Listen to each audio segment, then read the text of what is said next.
What is going on, boys and girls, ladies and gentlemen, cats and dogs? You are listening to another episode of Wrestling Geeks. As always, I'm your host, Ryan, aka Mr. Showtime, and it is about a few hours away from Raw 25. I'm super excited for this episode. Not only is it the go-home episode for my favorite pay-per-view of the year, the Royal Rumble, but we're going to be getting so many returning legends on this episode this week. So that's one thing that I'm super pumped to be talking about today. And of course, you know, I want to kind of give my thoughts on what will be happening on this go-home show. So, as always, guys, you can follow us on the Twitter at Wrestling Geeks. So that's wrestling, we share the G, so wrestling and then EEKS. So I know it's kind of weird, but it worked really well for social media, so that's what we went with. And you can check all of our past episodes out on hardcoregeekcast.com. That's the home of Wrestling Geeks and the Hardcore Geek Podcast. And we're on iTunes and Podbean and pretty much anywhere else you can find your favorite pro wrestling podcast. So let's talk about Raw 25. So I want to kind of get into this whole thing, okay? Like, we're going to be getting a lot of returns, and a lot of it's going to be nostalgia, okay? I totally understand that. And for that very reason, maybe there's going to be some throwaway segments. I can totally guarantee there's going to be some kind of throwaway segments. But at the end of the day, I think we're going to get a few returns that are actually, what's the word I'm looking for? They're going to spark some type of storyline going into WrestleMania. And, of course, obviously, I think the one that everybody is talking about is going to be The Undertaker coming back. Now, we have not seen The Undertaker since WrestleMania 33.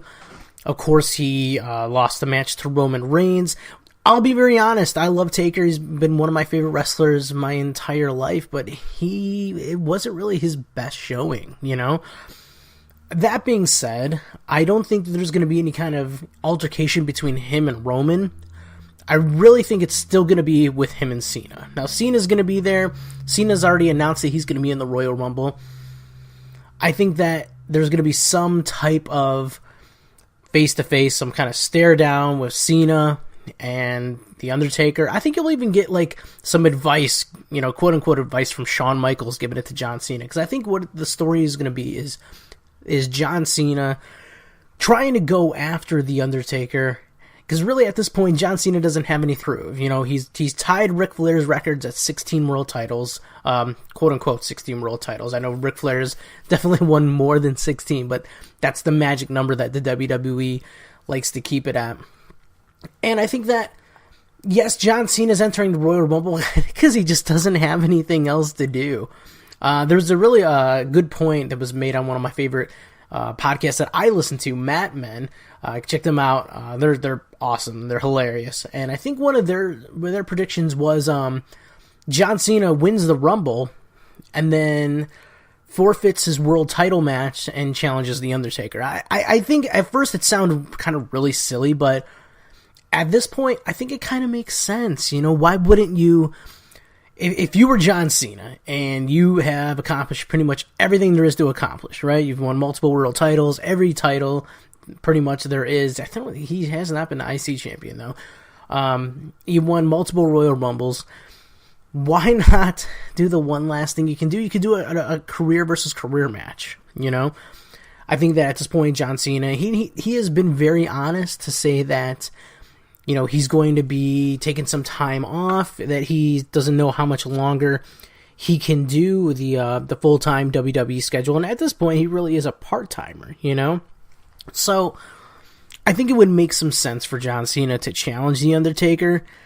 And, you know, I think Undertaker should go over. That's just my thing. And then the thing is with this, too, is that it's going to be The Undertaker and, you know, who I'm just having it in my head. It's going to be Undertaker and John Cena, okay? It's going to be a WrestleMania 34, but it's going to be in the Superdome, the same arena that The Undertaker lost his streak, that he was defeated by Brock Lesnar back in 2014. And I think that this actually would be like nice little vindication and a nice little send-off for The Undertaker. Now, a lot of people are kind of pissed off because, for a fact that the send-off that Undertaker got last year, with Roman Reigns defeating him, regardless of what you feel about Roman Reigns, I think that send-off was perfect. I still think that spot should have been John Cena last year. Honestly, I don't know why they didn't do it this past year, but all signs are really pointing to John Cena and The Undertaker this year. That's just what I have to say about that. We also are going to be getting the Miz taking on Roman Reigns for the IC title tonight, and this is going to be Miz's automatic rematch. I could see the Miz getting the title back, and that would free up Roman for the inevitable Brock Lesnar match that he's going to be getting. I would be very surprised if we don't see Brock Lesnar and Roman Reigns at WrestleMania. It just seems like that's something that they've got their hearts set on, and they're just going to go ahead and do it. Now, I would, going back to the Undertaker theory, it'd be kind of cool if the Undertaker, instead of this whole John Cena thing, he enters into the Royal Rumble, wins the Rumble, challenges Brock, rematch, same arena, a few years later for the title. Undertaker gets his win back and then retires as champion. That would be the only way I think you can maybe top the send-off from last year. Maybe he leaves the belt in the ring, or he shows up the next night and gives a little speech, retires, and then you do a tournament for the title. You can actually have a champion that shows up, because at this point, I can honestly care less about Brock Lesnar because he doesn't do anything. He doesn't show up, Granted, he had that nice little altercation with Braun Strowman and The Miz, or not The Miz, Braun Strowman and Kane, but I just don't. I have no interest in Brock Lesnar at this point. I would welcome the idea of Roman Reigns getting that title back, just because I want to have a champion that's going to be on television. That's all I have to say about that. Big thing coming on tonight is that we have some legends returning. Of course, they've been focusing on Stone Cold Steve Austin. We have The Undertaker, as I talked about. Chris Jericho is going to be a very interesting one. He's coming off the heels of his match with Kenny Omega at Wrestle Kingdom 12. Excellent match. I've literally watched the match like 3 times already. And it's like a 30-something minute match, and it's so good. I would love, and I know this is like the fanboy in me, I would love Chris Jericho to enter the Royal Rumble. Announced tonight he's going to be in the Royal Rumble, right? And man, I want that Kenny Omega spot. Even if he's not like a number in the Royal Rumble, I want him to like come out from the crowd and just attack Chris Jericho to keep this feud going. I think that'd be great. It'd be like nice little payback from when Jericho attacked Omega in, I cannot remember the name of the city in Japan, but it was about a few weeks before Wrestle Kingdom. I think that'd be kind of cool. And then that causes Jericho's elimination, continue his story in New Japan, even though he's going to be supposedly feuding with Naito, but I still think the Kenny Omega thing would, I don't think it's over. I think that you got to have at least one more match with him. We're going to be getting Shawn Michaels coming back tonight, of course. We have some of the former divas, such as Tori Wilson coming back, Kelly, Michelle McCool. We have King and JR that are going to be coming back tonight, doing some commentary. Mentioned some other divas as Miss Jackie, Hall of Famer, is going to be there. The Dudley Boys. I thought because tonight is in New York, it'd be really cool to see them get those Raw titles off of Jordan and Rollins just really quick, and then they can drop them at the Rumble. Do like a big rematch, because the Rumble's going to be in Philly. So think about this. The Dudleys come back tonight. Impromptu tag team title match. They get the win. Maybe like the club costs them the win, right? Or costs Jordan and Rollins the win, right? So then the Dudleys have to come to the Royal Rumble, which is going to be in Philly, to defend the titles. That would be a nice send-off for them, to drop the titles in Philly. Maybe even drop them to the club, or drop them in a rematch to Rollins and Jordan, I mean, I think the crowd would boo the crap out of Jason Jordan winning a title off the Dudleys in Philadelphia, but you never know. I think that would be a cool moment, but that's of course the fanboy in me talking. Christian's going to be making his return tonight, as well as Ric Flair and Scott Hall. Now, Scott Hall has come out and said that WWE contacted him, and they asked that he bring wrestling gear. Now, I don't know how good of shape Scott Hall is in now. I met him 2 years ago. This is after, he's gone through his rehab, and this is after he went to the Hall of Fame. And I tell you what, when I met the dude, he would look to be in excellent shape. Very, very cool guy. And I believe this is December of 2015. So about 2 years ago. And that would be badass to see him wrestle tonight. We have the Bellas coming back tonight. The New Age Outlaws, Eric Bischoff, APA. I think the APA would be a cool little spot. Maybe with like who they call the Bludgeon Brothers, but I know they're on SmackDown. But that would just be a cool little spot there. Or even like the APA getting in the Bar's face. I think that'd be pretty fun. We have the Godfather coming back. I really want to see something with the Godfather, but I also want to see Papa Shango. That's something that I would love to see. Who else we got coming back tonight? It's been announced that the Brooklyn Brawler is going to be there. It goes good old Steve Lombardi, so that's pretty fun. That'll be cool. Brother Love's going to be there, and the Boogeyman. And let's see, Teddy Long's going to be there. We got the $1 Million Man, Ted DiBiase, as well as John Laurinaitis and Harvey Whippleman. So they're bringing everybody out to Raw. Lillian Garcia is going to be there. I'd like to see her do some ring announcing, even though JoJo does an excellent job. I think that'd be nice to see Lillian back. Jonathan Coachman has announced that he's coming back. One superstar that I'm actually really interested to see is MVP. They announced is going to be coming back. Now, he hasn't been in the WWE, I want to say maybe since 2010 or 2011. I think it was more like 2010. And, he had a great run in Japan. He had, I'll call it was an abysmal run in Impact Wrestling, or TNA at the time. And I just don't think they let him work to his full potential.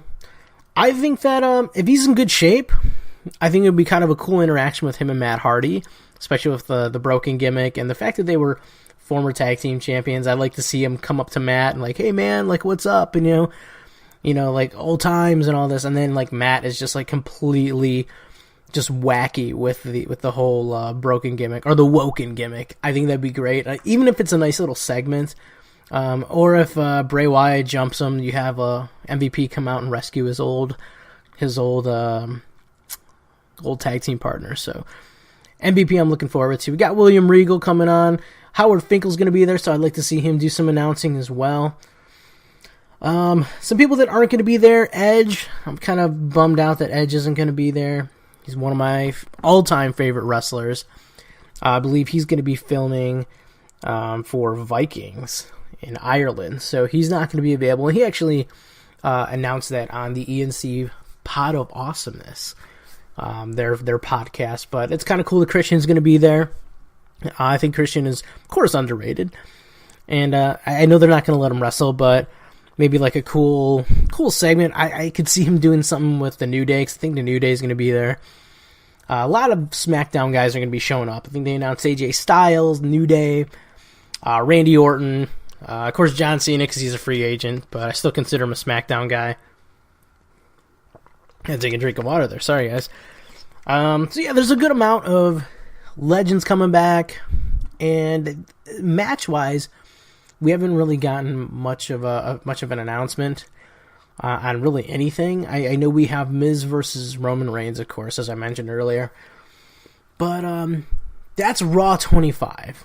Now, the thing I'm looking forward to is it's going to be emanating from the Manhattan Center, so the old school Manhattan Center where all the original Raws were from. Of course, ECW has ran pay-per-views and shows there, as well as Ring of Honor. So it'd be really cool to see the old Raw set, which I've heard that they are doing it exactly like the old Raw set. So that's really just super awesome. And then, the interactions that we're going to be getting from the legends. Now, like I said, that's Raw 25. I want to focus more on the Royal Rumble Go Home show, because even though, you know, we have all this hype about Raw 25, and all the legends coming back and this and that, we have, I don't say we haven't been focusing on the Royal Rumble, but with everything coming up this weekend, you know, not just the Royal Rumble, but we got NXT TakeOver, but Royal Rumble in particular, I think SmackDown's really focused more on it. So I kind of want to go over a couple of the matches that I think we're going to get some storyline progression. First of all, we have Enzo Amore and Cedric Alexander. They're going to be fighting for the Cruiserweight title on Sunday at the pay-per-view. And I think we're going to get a little bit more storyline progression. Nice little segment between the two. I think you'll see this time, see Enzo get the upper hand. I'd like to see him like interact with some of the legends too. Like I think X-Pac's going to be there. And I always like compare Enzo to X-Pac. I think because for a while, like you heard the quote-unquote X-Pac heat, but I like X-Pac. I never disliked the guy. But I think that I would say Enzo's kind of like the 2018 version of X-Pac. So it'd be nice to kind of see a nice little interaction between those two. Maybe even like a little match, you know? That'd be kind of cool. Let's see. Just looking for Raw matches. I talked about what I think would happen with the tag titles. I would love to see that Dudley spot. And, of course, we have Braun Strowman, Kane, and Brock Lesnar. That's going to be, I think, like its own thing. I think that they're going to do a segment probably maybe in the middle of the show, maybe even the end of the show. And, you'll have just pure chaos between the three. I'm actually looking forward to this match. I really wasn't at first, but I think that it has the potential just to be absolute chaos. And I think that the key is you have to make it no DQ. You have to make it a complete war. Like I go back to the SummerSlam match when it was like all the big dudes for the Universal title this past summer.